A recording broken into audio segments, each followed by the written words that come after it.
আসসালামু আলাইকুম। এখানে টাকাটার কত মূল্য, যেখানে যায় সেখানেই তার মূল্য। আর আপনার আমি এক মানুষ, আমারে আপনাকে আল্লাহ শ্রেষ্ঠত্ব দান করেছে, কিন্তু কি এই টাকাটা যেখানে যায় তার মূল্য বেড়ে যায়। আর আপনাকে আমাকে এত সুন্দর করে মায়া করে দয়া করে বানাইছে আল্লাহ। আপনার আর আমার এই দুনিয়াতে কোনো দাম নাই। এই নোটটার যা দাম আছে, তারপরে মানুষ এটার সাথেই অহংকার করে, এটা নিয়ে বাস্তবতা চলে।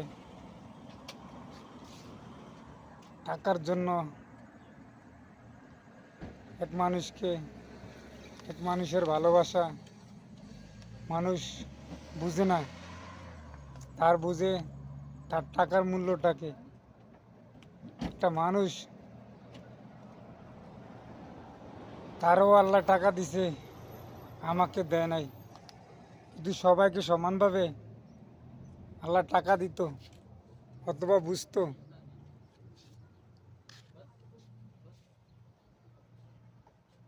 তার রিজিকে ছিল সে হাজার হাজার কোটি টাকার মালিক হবে, বিলিয়ন বিলিয়ন ডলারের মালিক হবে। তারে যেদিনকে দুনিয়াতে আসার 50,000 বছর আগে তার রিজিক, হায়াত, মৌত সব কিছু তার কাছে রুটিন করে দিছে।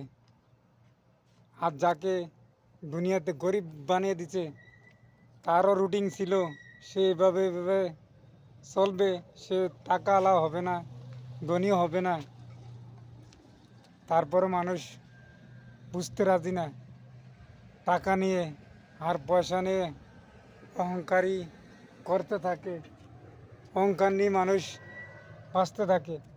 আপনারা আমার এই জিনিসটা, এই কাগজ নামক জিনিসটা আপনাকে আমাকে অহংকারী বানিয়ে দিছে।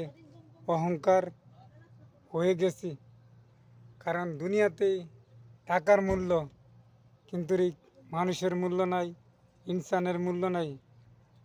আর আপনি কষ্ট করতে করতে যদি আপনি যদি হাত ফেলে যান, একটা লোকেরও মায়া হবে না।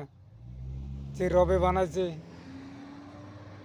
সেই রবেরই মায়া আছে, আর কেউরও মায়া নাই দুনিয়ার মানুষের প্রতি। সবাই ভালো থাকবেন। আল্লাহ হাফেজ।